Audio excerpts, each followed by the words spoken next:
Hello, everyone. Welcome back. I'm Ian, your resident philosopher, I'm Abby, your resident author. and we are here with episode 3 of Dancing with Damage. And what is the title of today's episode, Abby? Might be copyright. What is love? It might be, but it's not. And we're going to talk about it. Love, a very fun word, but one we feel hasn't been well defined. And so we do define it a bit in the social blueprint. Thank you, Abby. I just do that now. It's kind of fun to have a prop. We gotta show the peoples. And I was reaching for my tea. It is very milky tea today, but it is still delicious. And of course, I don't know if you can see Archie. He has joined us for this discussion as well. Do you want to come up? Do you want to come up? Oh, yes. So, as promised, we do have... Oh, no. I don't know if you've met Gray yet. Gray is a Tavern Shepherd, and he is just a lot. Yeah, he's a little shy, so he's backed off. And Archie thinks my wrist is delicious. So I don't know how long he's going to stay here, but that's fine. We can still talk. Abby, why don't we go back a bit to examples of damage? Because basically the whole theory of the social blueprint and of dancing with damage, I mean, it's right in the name, damage. And just to recap the first couple episodes, I guess you could say that we argue based on what we can observe about human behavior in an age where people ought to know and do better for themselves, especially in developed first world countries, we see what is evidence of a hidden desire to self-sabotage, which and then causes a society to all then be damaged. So why don't we explore examples of damage more so people can kind of get the gist of it? So one thing I like to think about when I conceptualize damage is that it's a little voice in the back of my head that what my body can hear, but my ears cannot hear. So it's sort of like this little mind control voice that's telling my body to do stuff, giving orders. Sorry, the cat's knocking things off screen. Don't worry about that. If you hear bangs, it's okay. It's just Darwin. It's normal. But every part of my body except my ears can hear this little voice. So it sort of conceptualizes for me the subconscious nature of damage, that your body hears it and you do things and you listen to the voice, but consciously in your active mind, you have no perception of this voice and you can't work out why you are doing the things you're doing. So when Archie came and sat on me, he left behind, I don't know if this is picked up, but I have some fluffs. You can keep them. So we'll just... They're free with every corgi hug. Yeah, so you get a free corgi. If you ever get a corgi, you get a corgi sweater every day. You don't even have to fleece them like a sheep. They just kind of give it to you. The only downside is they're one-time use. So I have a bit of insulation right now. Not that I needed it because the fire is pretty nice. But I just wanted to let you know that I had some furs. Thank you. In case you were concerned that I didn't have enough fur. And that has to do with damage because... Well, there you go. So let's get right to it. Yeah, and a good example of thinking about damage as we conceptualize it in the book is if you were to imagine a puppet. So we've all seen puppets, or I think there was a puppet show in the movie Shrek. Yes. At some point. I don't know. That's the first thing that came to my mind. But a puppet, like, and there's like someone above, or at Sound of Music, there's a great puppet show. Yes. You love the Sound of Music. It's my absolute favorite movie. She loves the Sound of Music. We have seen it many times. I've seen it on Broadway twice, but never with him. So it's a goal maybe for 2026 that we will go and see it as a production. So I'm surprised it didn't occur to me first because she does love the Sound of Music.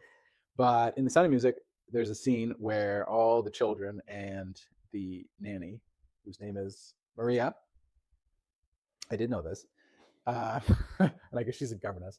But in any event, they're above the stage and they're making like a little puppet show. And so they all have these marionettes that are on strings. And the audience members, I think it's the Von Trapp clan, or the parents, the uncle and so forth, they can see the puppets, but they can't see the strings. And so if you're like most people in society, you're looking at the puppet show and you don't see the strings. All you see is people moving around and sometimes being like, well, why did they move a certain way? It didn't make sense in that circumstance. Like the example we gave last time, why would people who know better consume so much processed and calorically dense foods when they know and have the willpower to not do that. Why do they intentionally seemingly give themselves chronic problems? So that's like one set of eyes looking at the puppets. But if you read the social blueprint and you agree with the logic, then you see it like the Von Trapp puppet show, and you say, okay, I see the puppets moving, but I know that there are strings causing the puppets to move around it. And that's sort of like if damage is pulling the strings in your life, but it's hard to be aware of it unless you understand the nature of puppets. So yeah, I think what Abby is saying about a little voice, you could call it invisible strings. You can call it like they used to call it in religion, like the voice of the devil sometimes. Hey, because sometimes when you're like, oh, like I'll be a bit bad and I'll have this cake, right? It's like the wrong thing, but it's like the little demon on your shoulder talking. So just to summarize, that was a beautiful metaphor. You just like that I talked about the sound of music. Let's be honest with ourselves at this time. In my head, I am singing The Lonely Goat Herd, but that's okay.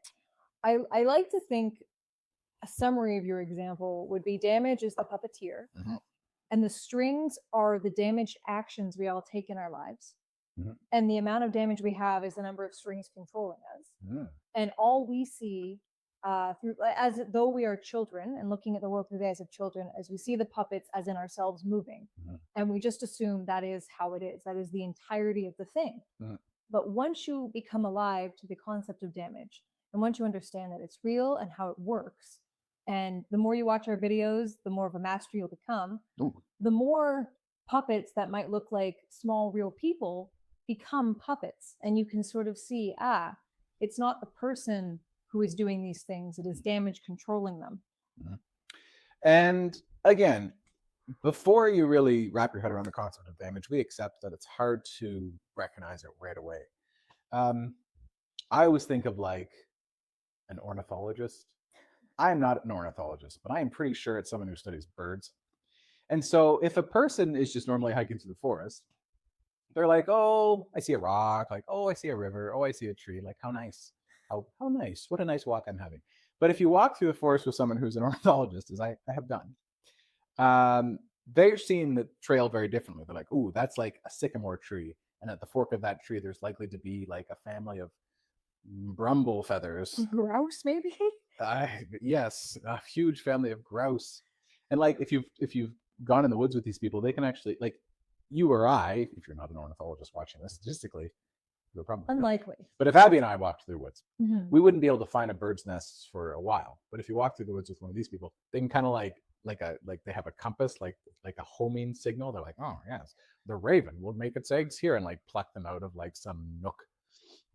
They're like, where did that nook come from? So that's kind of how we hope by the end of this series, or if you read the social blueprint, you'll be able to pick out the damage. So we talked a bit about people who ought to know better, who eat in an unhealthy way. I guess something we can focus on is like, I guess it's good to start small and then go big, because sometimes it's hard to see chronic damage behavior if you're not living with someone and seeing them grow up and grow older. But like, for example, have you ever been, and Abby, maybe you can speak to this because of your, we'll talk about our jobs in this episode too, but Abby is a teacher. I legally am a teacher in the province of Ontario. In case you're going to be a student here, now you know where to go if you want to be taught. I taught JK to grade 2 all at the same time once. That was wild. But I primarily am a high school teacher, and I can teach about 12 different subjects, which is a lot of fun. There you go. So Abby lives in a fast-paced educational setting. And even with your colleagues, let's veer away from the students for a moment. What would your colleagues sometimes do that kind of made it more difficult for them to do their jobs and function in that environment? Well, I don't know if there's any educators out there. To be totally transparent, I don't know how deep we'll get into our jobs, but for the past 2 years, I have been doing a different job other than teaching. But I have a lot of experience teaching. And at the time I left teaching back in 2023, late 2023. One of the major issues that teachers were dealing with was the politics regarding the actual administration of the job. Okay. And one complaint a lot of teachers had was that you could no longer give students a grade. You had to prove why they deserved the grade. I had two students I never met who I wanted to fail because they did not contact me. I knew their names from the report card. They did not hand in any work all semester. And I had to prove at the end of the semester, I had a binder about this thick, and I was required to send an email every single day and attempt to talk to the student and their guardians and force them to interact with me and to try to convince them they wanted to learn. So one of the processes that I had was that I had to proactively be proving this all semester in order to keep my job. So some people might delay doing a process that they know is very vital, as in to keep your employment, and is also important in hopes the student will want to learn. Sort of the goal of the educator. Yeah. I don't know if that was fun or not, but that was just politics. I have seen her teach lessons. She is very good. So I assume these students weren't specifically upset with her teaching style. I don't think it was, they never met me. They couldn't dislike me. They didn't know who I was. So I don't take it personally. You didn't scare them off. I don't think I could, unless I start singing Edelweiss, in which case you will run away screaming. Or just singing. So that's good. I like that example because it's sort of like we talked about social damage, which is like we were talking about like looking for eggs earlier in the forest. So that's like a dragon's eggs, like the big social issue. And a lot of people are talking about this. This is common parlance to say, you know, that the education system in by the way, it's 2026 when we're filming this. Yeah. So I guess it was the beginning of 2024 I finished. I was trying to figure out when it was. No, but I just mean for timeline's sake. Like it's 2026, but even for the last couple of years, it's been quite clear in Canada, certainly, and I'm sure other places in the world, that the education system, especially the secondary education system, is sort of forcing students through without ensuring that they actually hit the milestones required. I was forced to pass both students with a 60% average, by the way, in case you're wondering, grade 11. So, Abby, do you think that is a social policy that shows damage or social health? I would say damage because while it is important that people are able to succeed and the dramatic change in your life, if you have or do not have a high school diploma, is dramatic statistically, and maybe we'll get into that. One of my teachables was law, and I super enjoy it. But if somebody has something in their life that's inhibiting them from learning, their Maslow's hierarchy of needs is not being met. They're not able to participate in education because some of their more primal urgent needs are not being met.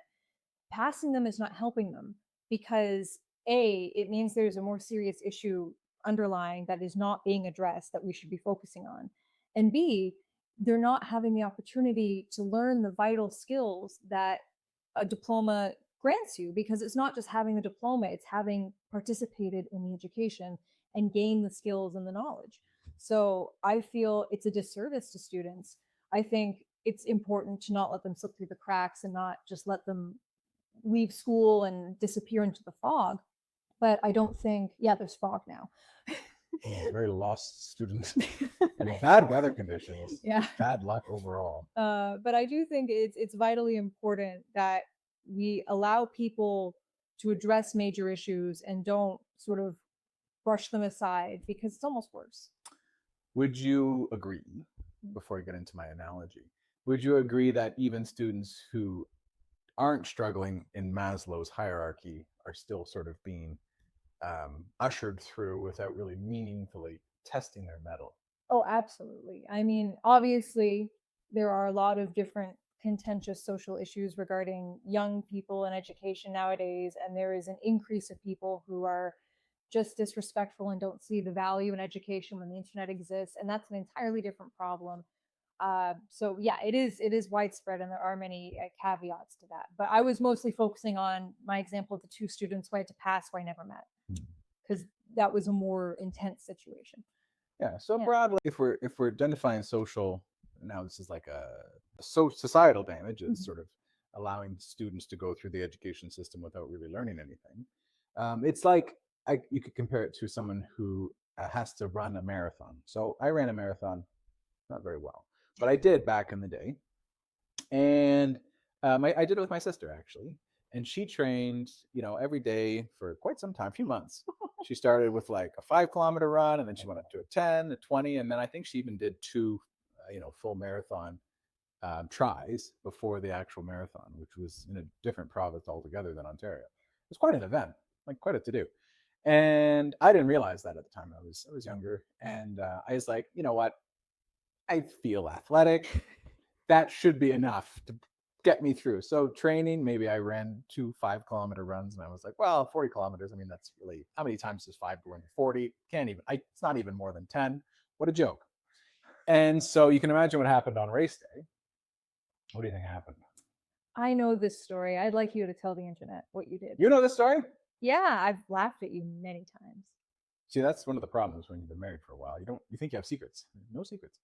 Um, yeah, so basically what happened was my sister did great.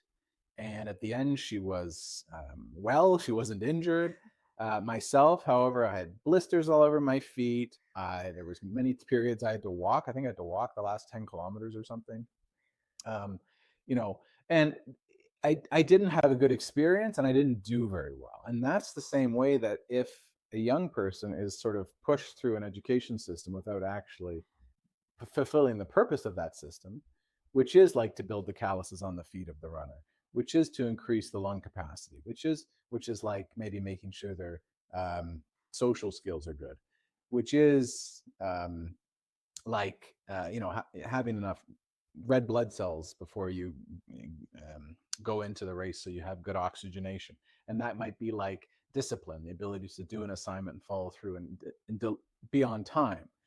um, it might be pain tolerance, because that's something you develop in running too, because it kind of hurts after a while. And that might be like learning to show up to where you're supposed to be on time. So all these skills are absent. And then, of course, when they get to do the marathon, which is to say the substantial years of someone's life, where they're in the job market or raising kids, there's real consequential things. There's failure.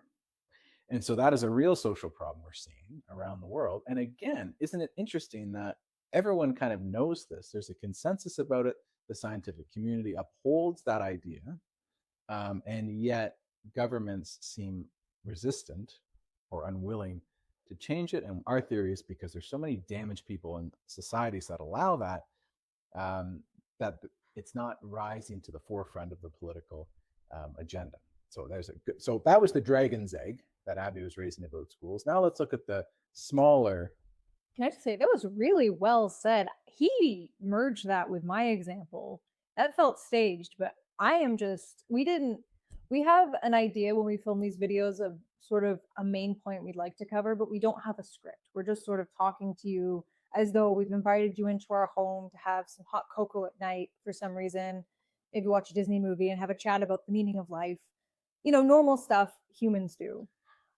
So I'm actually very impressed you made that connection. I like the show because I get a lot of praise, but I'm not sure I deserve it, because if you look at the title of this episode, it's "What is Love?" We haven't actually said that word since the beginning, but I digress. We've actually sort of started to answer it, and it'll come full circle. We have? Yeah. Wow. Now that's foreshadowing right there, folks. So you can hold us to that, apparently. But if we look at so that was the dragon's egg. Then the sparrow's egg of that is, I'm sure that Abby had to deal with, for example, the parents of students. And if the students, we're not performing the way the educator wanted, it's commonly known nowadays that a parent may come in, blame the teacher, sort of talk over them, sort of not hear what the educator is trying to say. And in our philosophy, those are great examples of, we've all met people who, if they're interpersonal conflict at work, or even on the street, or people driving, it can be very common for those interactions to flare up and become heated and belligerent. Hey, Abby? Yeah. And I'm kind of wanting to give the definition of love. Can I? So wrap it up and say, if you're looking for examples of damage, ask yourself if people who have road rage or are kind of rude in situations that don't really call for it, and actually it hampers the ability to Resolve the situation. resolve the situation. Everyone knows that. Everyone knows if you keep a cool head, keep your temper, keep the high ground, you're more likely to be successful in an argument or a confrontation. And yet so many people are unable to do that. He's really good at that. Really good. It's hard to make him mad, which is a good. How dare you suggest that? I am angry that you would even say that. It's a good trait to have in a partner, but no, it is a very hard skill to learn. And over the episodes, hopefully we'll get into a little bit of how he honed those skills, because he's kind of like a Jedi in real life. Wow, this is very, I don't know if their frame will be big enough for my head. Jedi mind trick. I'm going to give the definition of love now. Haha, I tricked you. So that was an example, a smaller example of damage you can see day to day. Okay, Abby, so love. We talk about love. Why don't you tell us about it? Just because I have an idea of how this could work really well with our examples, and I'm excited about it. I am excited too. As she mentioned, this is not scripted, so now you know how my students felt.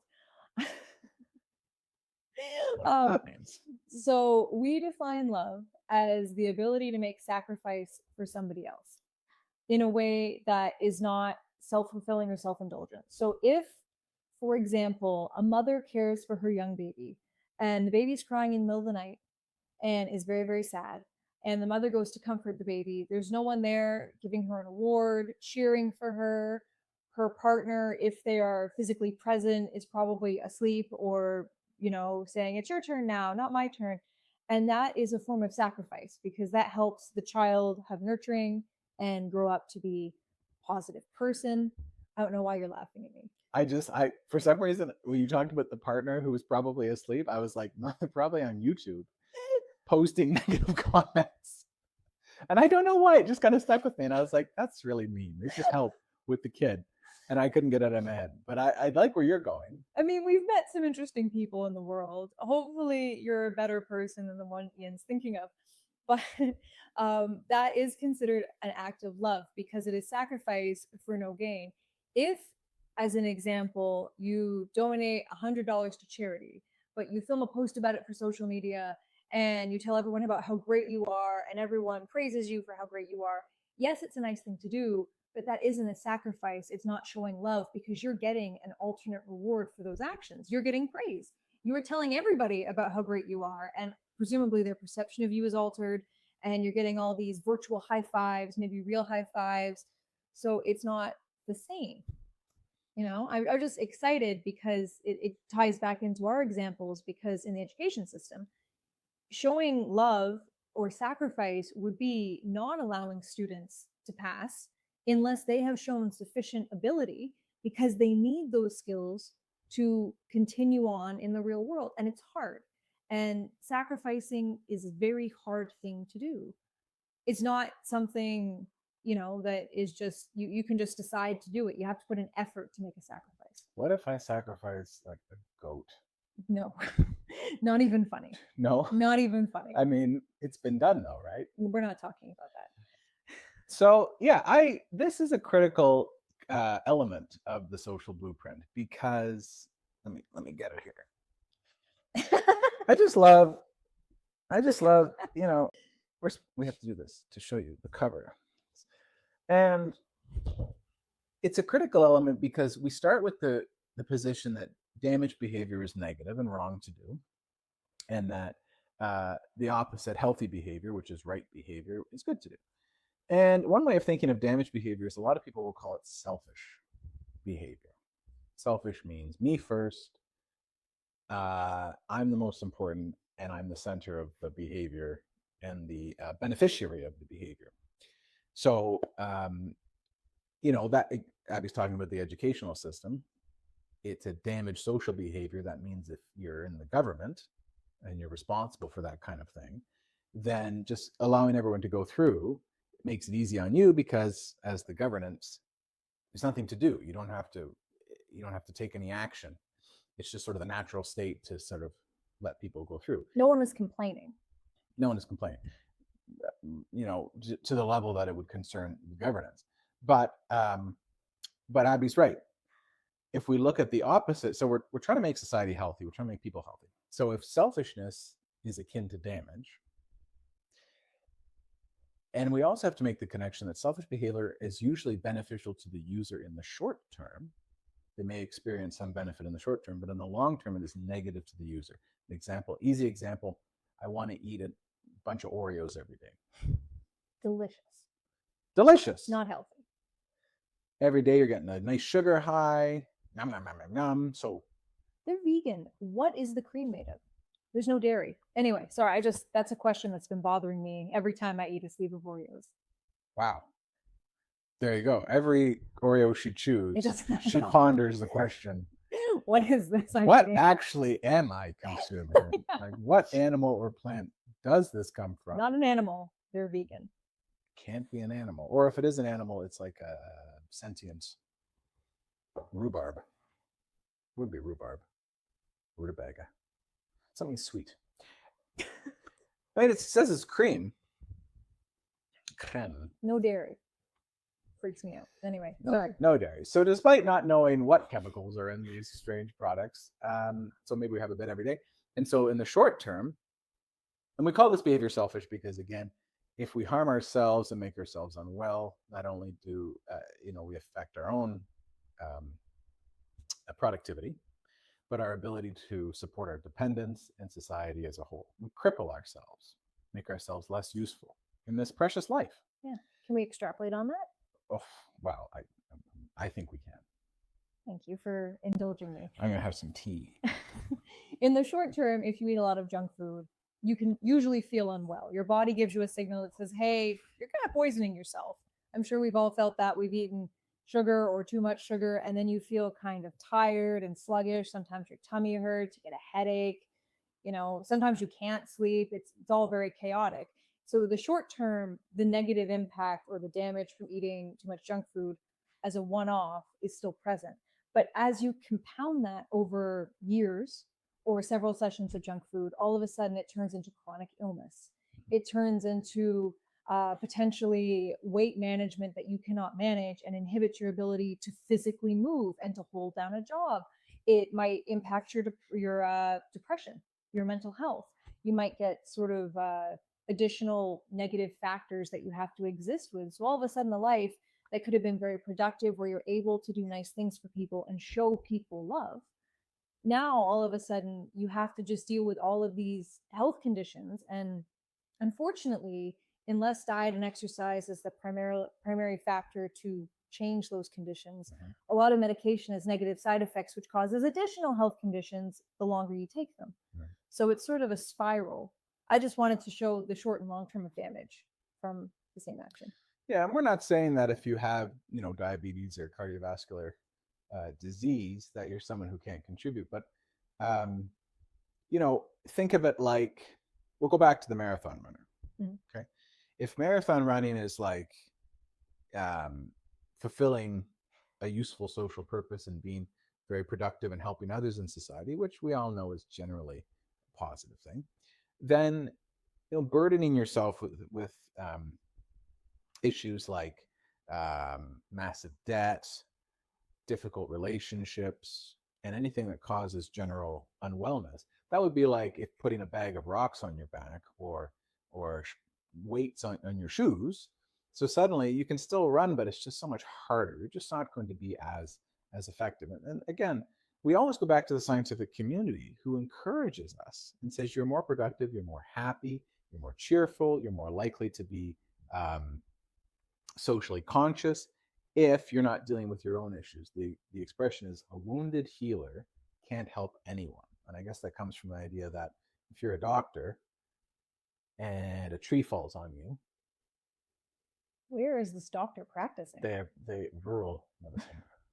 Like really rural. Like they're with the ornithologist out on the trails. Looking for owls. Looking for sick owls. Oh, yeah. Oh, that's very sad. So it's probably nighttime. Happy owls. Okay, they're looking for happy owls. This doctor is out of their league. He's on vacation. They're on vacation.